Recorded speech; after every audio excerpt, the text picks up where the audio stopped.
الشیطان الرجیم بسم اللہ الرحمن الرحیم. عزیزم و برادرم، قیصر احمد راجہ صاحب سے جہلمی صاحب نے پھر مطالبہ کیا ہے کہ وہ بڑے بڑے اکابر علماء، خواہ وہ کسی بھی مکتبہ فکر سے ہوں، لیکن اگر وہ یہ کہتے ہیں کہ تھانوی رسول اللہ اور چشتی رسول اللہ کے کہنے والوں پر تکفیر نہیں کرتے تو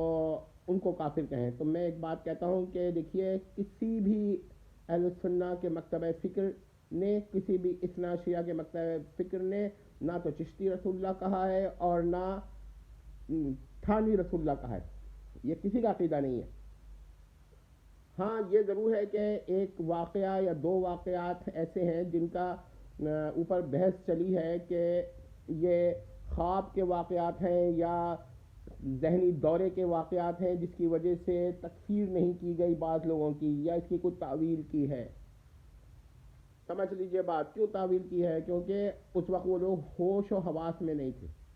جیسا کہ انہی کتب میں اسی طرح کی باتیں ہیں جن سے جہلمی صاحب بحث کرتے ہیں. اب میں یہ کہتا ہوں کہ ٹھیک ہے، اگر آپ راجہ صاحب، قیصر صاحب، محترم قیصر صاحب سے یہ مطالبہ کیا جاتا ہے کہ وہ تکفیر کریں، تو خود جہلمی صاحب سے ہمارا ابد الاباد تک کا ٹائم دے رہے ہیں کہ کہیں اسحاق جھالوی کافر ہیں. اگر جہلمی صاحب میں یہ گٹس ہیں، اور ہمارے پاس ان کے الفاظ موجود ہیں، اور انہوں نے کیا کہا ہے، انہوں نے تکفیر نہیں کی ہے، صرف تغلیظ کی ہے، اور وہاں پر یہ تعویل کا لفظ استعمال کرتے ہیں جہلمی صاحب،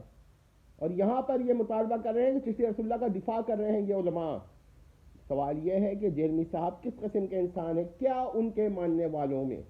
اتنا بھی شعور نہیں ہے کہ ان کا اکہرا معیار نہیں ہے بلکہ دوہرا معیار ہے، ڈبل اسٹینڈرڈ ہے، سنگل اسٹینڈرڈ نہیں ہے؟ کیا آپ لوگوں کو اتنی بات سمجھ میں نہیں آتی؟ اور جہلمی صاحب سے کوئی پوچھے کہ آپ مطالبہ کر رہے ہیں قیصر صاحب کا، قیصر صاحب سے مطالبہ فرما رہے ہیں کہ وہ فلاں فلاں کی تکفیر کریں کیونکہ وہ چشتی رسول اللہ اور تھانوی رسول اللہ کا دفاع کرتے ہیں، حالانکہ کوئی دفاع نہیں کرتے فلاں فلاں علماء. وہ اگر آپ کے الفاظ میں کہوں تو وہ صرف تعویل کر رہے ہیں، اور تعویل پر تو آپ تکفیر نہیں کر رہے ہیں، ورنہ پھر کریں اسحاق جھالوی کی تکفیر اور کہیں کہ وہ کافر تھا. اگر آپ اسحاق جھالوی کے لیے الگ پیمانہ بناتے ہیں اور دیگر علماء کے لیے الگ پیمانہ بناتے ہیں، اس کا سیدھا مطلب یہ ہے کہ آپ خود اپنے ہی اصول سے کافر ہیں.